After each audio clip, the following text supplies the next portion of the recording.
Tax season आ गया और हर कोई सोच रहा है कैसे टैक्स बचाएं। लेकिन सिर्फ टैक्स बचाने काफी नहीं है, सही जगह इन्वेस्ट करके अपने पैसों को ग्रो करना भी काफी जरूरी है। तो आज की इस वीडियो में हम बात करेंगे उन टॉप 5 टैक्स सेविंग इन्वेस्टमेंट्स के बारे में जो न सिर्फ आपका टैक्स कम करेंगे बल्कि आपके वेल्थ को भी मल्टीप्लाई करेंगे। तो चलिए शुरू करते हैं। पब्लिक प्रोविडेंट फंड सबसे पहला ऑप्शन है। पब्लिक प्रोविडेंट फंड यानी कि पीपीएफ का ये गवर्नमेंट बैक्ड सेविंग स्कीम है जिसमें आप 1.5 लाख तक का इन्वेस्ट करके सेक्शन 80C के अंडर टैक्स डिडक्शन ले सकते हैं। इसका लॉक इन पीरियड 15 साल का होता है और करंट इंटरेस्ट रेट 7.1% है जो कि कंप्लीटली टैक्स फ्री है। पीपीएफ एक सेफ और सिक्योर इन्वेस्टमेंट है जो कि लॉन्ग टर्म वेल्थ क्रिएशन के लिए सही है। दूसरा ऑप्शन है इक्विटी लिंक सेविंग स्कीम यानी कि ईएलएसएस का।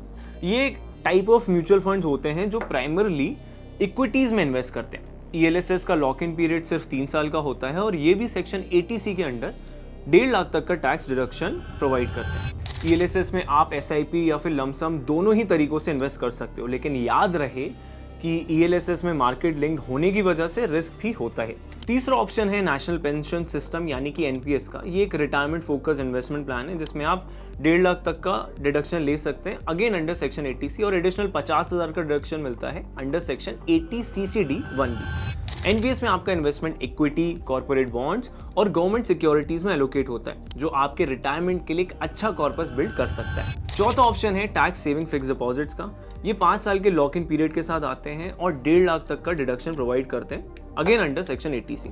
इनका इंटरेस्ट रेट बैंक के हिसाब से वेरी करता है और इंटरेस्ट टैक्सेबल होता है। अगर आप लो रिस्क इन्वेस्टर हैं तो ये एक अच्छा ऑप्शन हो सकता है। पांचवा ऑप्शन है लाइफ इंश्योरेंस प्रीमियम का। अगर आप अपने लाइफ इंश्योरेंस पॉलिसी के प्रीमियम्स पे करते हैं तो आप 1.5 लाख तक का डिडक्शन ले सकते हैं अंडर सेक्शन 80C। अब ये ना सिर्फ आपके फैमिली को फाइनेंशियल सिक्योरिटी प्रोवाइड करता है बल्कि टैक्स सेविंग का भी एक अच्छा जरिया बन सकता है। तो ये थे वो टॉप 5 टैक्स सेविंग इन्वेस्टमेंट जो आप 2025 में कंसिडर कर सकते हैं। अब हर इन्वेस्टमेंट के अपने प्रोज एंड कॉन्स होते हैं, इसलिए अपने फाइनेंशियल गोल्स और रिस्क एपेटाइट के हिसाब से सही ऑप्शन चूज करें। अगर आपको ये वीडियो इन्फॉर्मेटिव लगा हो तो लाइक करें, शेयर करें और ऐसे ही फाइनेंशियल इनसाइट्स के लिए चैनल को सब्सक्राइब करें। मिलते हैं अगले वीडियो में।